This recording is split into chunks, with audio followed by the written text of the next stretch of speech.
Seigneur, je viens te rendre grâce et célébrer ta fidélité. Toi qui il a plu dans ton amour de me faire accéder aux merveilles de ta grandeur et me faire jouir de l'expression vivante et puissante de ton intarissable bonté. Tu la renouvelles pour moi à chaque fois que le soleil se lève, car tous mes instants vécus sont un vrai bonheur que ton amour témoigne. Tu me fais marcher sur un chemin tout tracé, où ta main percée répand sur moi ton sang versé, selon le dessein de ta souveraineté. Merci Jésus. Mon frère, ma soeur, mon message s'adresse à tous les homosexuels, aux lesbiennes, aux hommes qui sodomisent leurs femmes et aux femmes qui se font sodomiser par les hommes.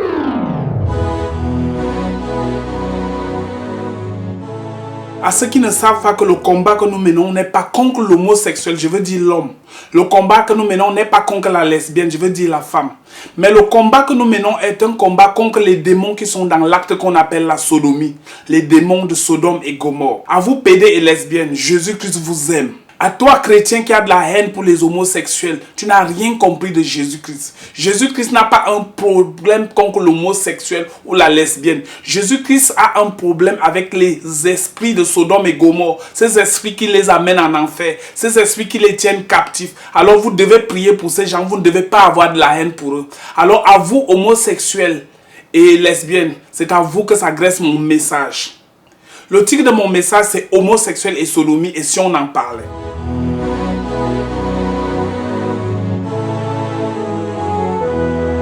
Le 20 novembre 2010, pendant que je méditais, l'Esprit Saint m'a recommandé de publier un papier sur l'homosexualité.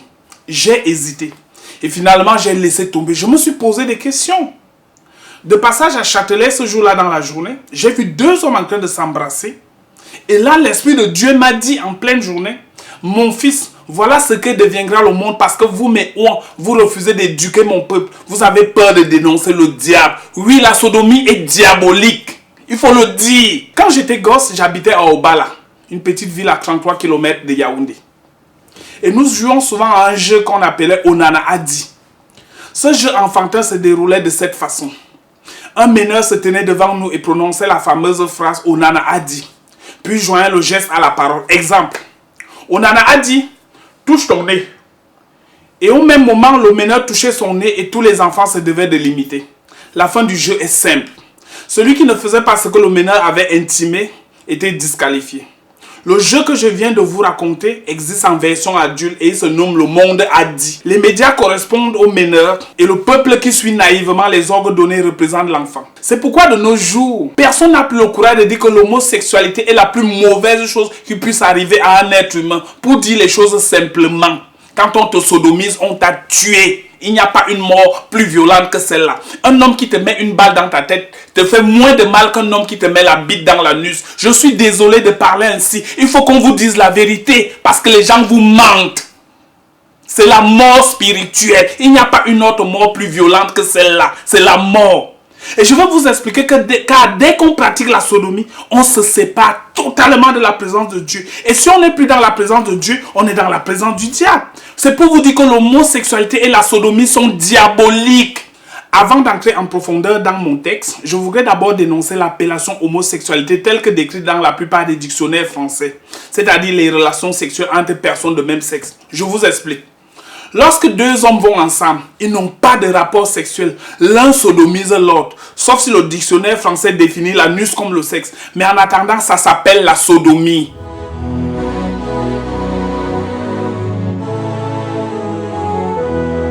Ça s'appelle la sodomie et ce ne sont pas des homosexuels mais des sodomites. Et de même que celui qui sodomise sa femme est un sodomite. L'anus, c'est l'anus. Je sais que c'est cru. Mais il vaut mieux vous parler ainsi, de peur de dire je ne savais, je n'avais pas bien compris. Il est écrit dans la Bible, si un homme couche avec un homme comme on couche avec une femme, ils ont fait tous deux une chose abominable, ils seront punis de mort. Leur sang retombera sur eux. Il n'y aura aucune prostituée parmi les filles d'Israël, il n'y aura aucun prostitué parmi les fils d'Israël. Quand on parle d'Israël, on ne parle pas du pays qui est en Palestine. On parle des enfants de Dieu, parce qu'Israël n'est pas un pays. Israël, ce sont les enfants de Dieu qui sont dans tous les pays du monde. Que le monde, les francs-maçons, arrêtent de vous mentir. Le monde a dit pour réussir dans la vie, il faut être homosexuel, il faut être franc-maçon, il faut être rosicrucien, il faut être dans les membres des sectes et des clubs sataniques comme le Rotary, le Lance Club. Les misérables enfoirés s'en vont s'affiler dans ces histoires de merde, vendent leurs âmes au diable. Pourquoi? Parce qu'il faut qu'on n'ait pas Joe Bertier, les voisins du quartier. Il faut qu'on roule en VX Mercedes, il faut avoir des belles filles, des villas, des boîtes de nuit et autres bling bling. Le diable quand il vous tient. Le monde a dit aujourd'hui une vraie fille est une fille qui aime la sodomie. Un vrai gars est un gars qui sodomise les filles. Et toutes les filles se font sodomiser. Tous les gars sodomisent les filles pour être à la mode. Le monde a dit la pornographie ce n'est pas bien. Et le peuple dit non, ce n'est pas bien. Le monde a dit la pornographie c'est très bien. Tout le monde se met à applaudir la crise de films porno sur les plateaux télé.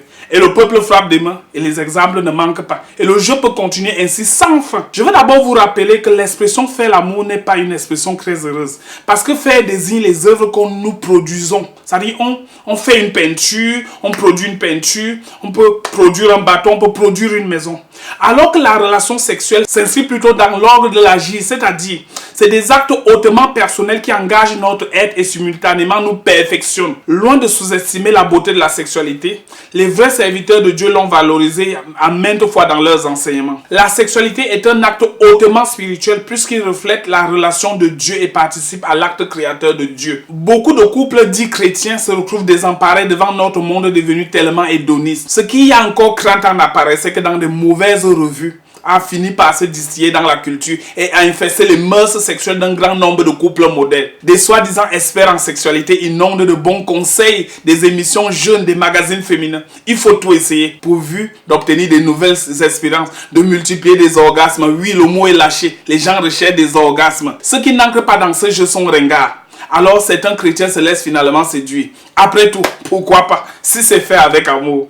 Le grand problème, c'est que ceux qui pratiquent ce genre de sport risquent fort d'être déçus par les effets secondaires de ces curieuses pratiques. On devient l'esclave de nos passions quand on réduit toute notre existence à assouvir ses pulsions sexuelles. Le sentiment de n'être qu'un objet nous enferme dans notre solitude. Car comme le dit l'apôtre Paul, celui qui sème dans sa chair récoltera de la chair la corruption. Celui qui sème dans l'esprit récoltera de l'esprit la vie éternelle. Oui, c'est une vérité vraie. Notez bien que le christianisme n'est pas hostile à la sexualité. Car l'Église affirme sans complexe que la sexualité est un chemin privilégié pour comprendre le mystère de l'être intime de Dieu à travers le don absolu de soi-même. Il n'en demeure pas moins que aimer s'oppose à utiliser. Lorsque j'ai en face de moi une personne, il n'est pas question, sauf à la déchoir de son statut de personne, de l'utiliser. Car utiliser l'autre, c'est en faire un objet. C'est dégrader la personne du rang de sujet à celui de chose.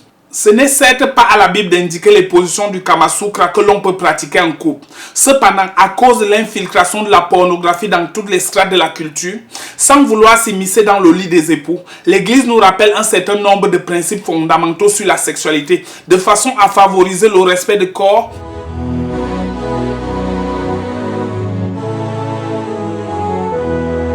Sodomiser même sa femme, c'est comme vouloir faire passer la nourriture par le creux du nez. Dieu, en construisant la maison qui retrouve l'esprit de l'homme, a prévu un sexe masculin, un sexe féminin. De même que le Seigneur a prévu l'anus pour faire sortir les cacas, il a prévu le nez pour la respiration et la morve. Un ami libérien m'a dit qu'il est écrit « Tu ne jugeras point ». Parce que je lui ai dit que la sodomie n'est pas une bonne chose. Et là, je me suis posé des questions sur ce commandement. Ne point juger veut dire, à mon avis, ne point condamner. J'ai le droit de dire à mon frère que la sodomie n'est pas une bonne chose. Et la Bible m'y autorise.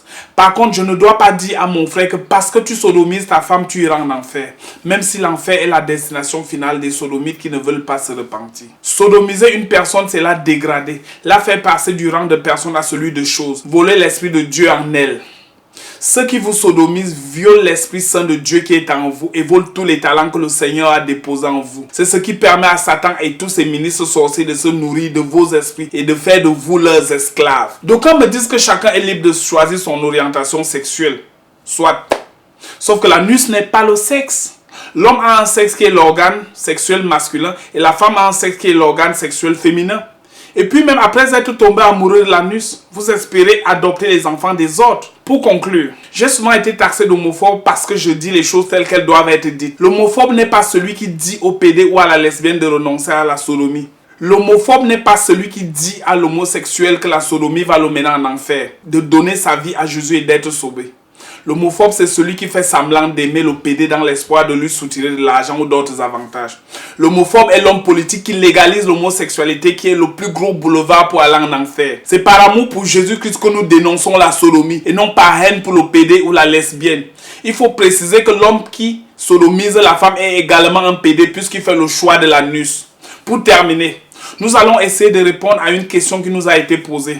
Qu'est-ce que les prêtres et les évêques cherchent dans l'anus des petits garçons? Pourquoi les prêtres sodomisent les petits garçons mais ne violent presque jamais les petites filles? La plupart des médias soutiennent que le fait que les prêtres ne se marient pas est la raison qui les pousse à sodomiser les petits garçons, mais presque jamais les petites filles. Il faut déjà expliquer aux uns et aux autres que le culte catholique est maçonnique et luciférien. Je ne parle pas des pauvres catholiques qui cherchent Dieu. Je parle de l'organisation dont le pape est officiellement le parrain. Si on devait raisonner comme eux, les prêtres qui, quand ils auraient des envies naturelles, iraient naturellement vers les femmes. Ils violeraient plutôt les petites filles et non les petits garçons. Je ne suis pas en train d'encourager les prêtres à violer les petites filles, non. Je suis en train de dire naturellement. Et les prêtres n'ont même pas besoin de violer les petites filles. Les prêtres sont souvent entourés de beaucoup de femmes. Ils ont la possibilité d'avoir des femmes. Mais s'ils choisissent de sodomiser des garçons, c'est parce qu'ils sont des satanistes. Et je vais vous dire, en 2012, il y a un journaliste italien qui a fait, lui-même il est homosexuel, il est ancré dans les réseaux homosexuels de Rome pendant 5 ans. Il a démontré que 80% des prêtres à Rome ont déjà eu un rapport homosexuel. Mais c'est pas possible. C'est des satanistes. L'Église catholique a créé la traite négrière. Les millions de noirs qui ont été vendus comme des marchandises. C'est le pape qui a signé ce papier. Ces gens, c'est des tueurs. Je vais vous prendre un exemple. Je suis camerounais. Il y a une guerre au Cameroun depuis presque 3 ans. On tue les anglophones qui disent qu'ils veulent l'indépendance. Mais les gens ne comprennent pas que c'est des sacrifices humains. Ils ont besoin peut-être de 10 000 vies. Ces anglophones-là, pourquoi ils ne vont pas combattre Paul Biya? Pourquoi ils ne cherchent pas à tuer Paul Biya? Pourquoi ils se tuent entre eux? Pourquoi ils s'égorgent entre eux? Ouvrez vos yeux. C'est des satanistes. Ils se fichent de votre gueule. Ils ont besoin de votre sang. Il faut donner votre sang au diable pour régner. Vous devez comprendre ça. Réveillez-vous. Pas le réveillez-vous des témoins de Jéhovah. Ouvrez vos esprits. Vous vous tuez entre vous. Vous vous laissez sodomiser. Ils vous donnent des petits cadeaux. Non. C'est de la sorcellerie. L'église catholique, c'est l'église de Satan. Je le redis bien. Je ne parle pas du petit catholique qui cherche Dieu. Je parle de l'église dont le pape est le parrain. Ce n'est pas possible. Alors, je vais répondre à la question. Qu'est-ce que les prêtres cherchent dans l'anus des petits garçons? Pour répondre à cette question, j'ai été obligé d'emprunter l'image que vous allez voir sur vos écrans. C'est vrai, c'est pas une image joyeuse parce que c'est une image du yoga. Je suis pas en train de faire la promotion du yoga, mais j'ai été obligé de l'emprunter pour que vous puissiez mieux comprendre. Les 7 boules que vous voyez sur cette image sont les 7 boules spirituelles par lesquelles l'énergie qui nous permet de vivre est entassée et circule dans le corps. Et l'anus est le carrefour de cette énergie-là. Parce que tous les nerfs du corps humain se rencontrent à l'anus. Il faut également savoir qu'un petit garçon est généralement crépus parce qu'ayant fait très peu de mauvaises choses dans la vie, et son énergie est généralement pure. Les prêtres les sélectionnent donc selon leurs besoins spirituels en fonction de la force spirituelle que transporte le petit garçon. Lorsque le prêtre sodomise le garçon, il le vide de son énergie de vie et la force spirituelle du prêtre se décuple en attendant que son évêque vienne également le sodomiser pour récupérer cette énergie de vie. Voilà pourquoi les évêques protègent les prêtres lorsqu'ils sont accusés de sodomie. La plupart des prêtres ont pour parrain des évêques. Et en franc-maçonnerie, ton anus appartient à ton parrain. Il en fait ce qu'il veut. Il peut même te prêter à d'autres hommes pour te sodomiser s'il le souhaite. C'est comme ça que ça se passe. Pour conclure, qu'on arrête de vous dire que les prêtres sodomisent les petits garçons parce qu'on les empêche de se marier, c'est faux et archi faux. Si c'était le cas, ils sortiraient avec les femmes en cachette comme beaucoup d'entre eux le font. Beaucoup de prêtres ont des femmes et des enfants. C'est pas possible. La question que vous devez vous poser est la suivante. Comment un être humain normal, un être humain qui n'est pas un vampire, fait pour que son sexe se mette en érection devant l'anus tout court? Lorsque je parle là, je ne suis pas en train d'insulter. Il y a des jeunes, il y a des enfants qui naissent avec des prédispositions à être des homosexuels. C'est-à-dire un garçon naît, il a en lui la femme. Quand on le voit physiquement, on voit l'homme, ça existe. Je ne suis pas en train de vous insulter. Je suis en train de dire que toi qui es né comme ça, il faut que tu saches que c'est parce que tes parents ou tes arrière-parents ont fait des pactes sataniques. Le seul qui peut te sortir de là, c'est Jésus. Arrête d'écouter les mensonges que le monde essaye de te dire. Je dis que Jésus peut te sortir de là. C'est possible. À toi femme, à toi homme, si vous avez un enfant qui est homosexuel, arrêtez de l'insulter. Et vous, la population, arrêtez d'insulter ces enfants. Vous devez les aider, vous devez prier pour eux. À toi maman qui m'écoute, si ton fils est homosexuel, réunis ta famille, même si ça vous prend 5 ans, même si ça vous prend 10 ans, jeûnez, priez. Je dis même si ça te prend 5 ans, je te dis que Jésus peut le sortir de là. Jésus-Christ est la seule solution. Et il faut que tu saches que l'homosexualité, c'est la mort. C'est la mort. Il n'y a rien de plus dangereux sur cette terre. Je dis, il vaut mieux qu'on vous mette un missile dans la tête pour faire exploser votre tête. L'homosexualité, c'est la chose la plus dangereuse qui existe sur la terre. Vous devez le comprendre, vous devez le savoir. Arrêtez de croire ce que les médias vous montrent. Arrêtez de croire en ces gens. Ce sont des descendants de Satan. Satan est descendu sur la terre avec des anges qui se sont accouplés avec les femmes. C'est pour ça que vous allez voir que 99,99% des chefs d'État sont des descendants de Satan. Des gens qui vendent des armes. Vous imaginez qu'on vous parle de quelqu'un qui est milliardaire, qui a une armurerie. Chaque jour, il fabrique 1000 armes. Et on dit que dans la vie d'une arme, une arme abat. Pendant tout le séjour d'une arme sur terre, elle abat environ 9 personnes.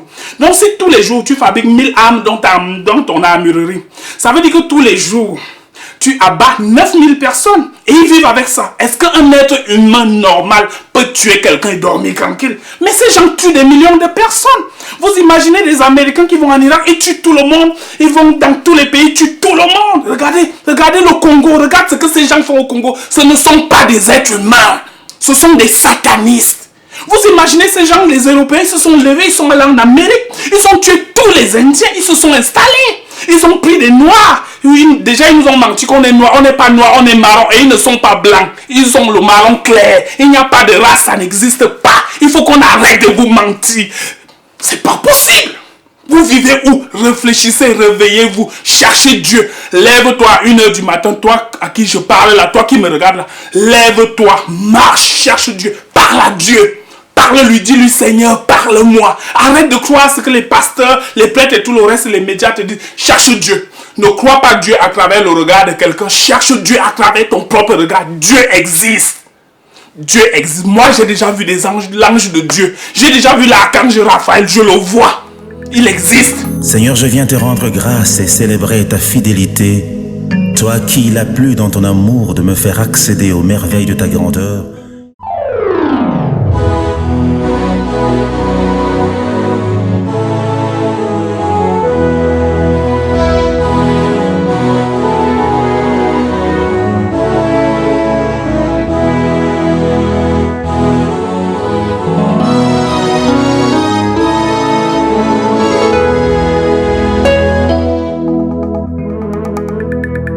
Seigneur, je viens te rendre grâce et célébrer ta fidélité. Toi qui il a plu dans ton amour de me faire accéder aux merveilles de ta grandeur et me faire jouir de l'expression vivante et puissante de ton intarissable bonté. Tu la renouvelles pour moi à chaque fois que le soleil se lève, car tous mes instants vécus sont un vrai bonheur que ton amour témoigne. Tu me fais marcher sur un chemin tout tracé, où ta main percée répand sur moi ton sang versé, selon le dessein de ta souveraineté. Merci Jésus.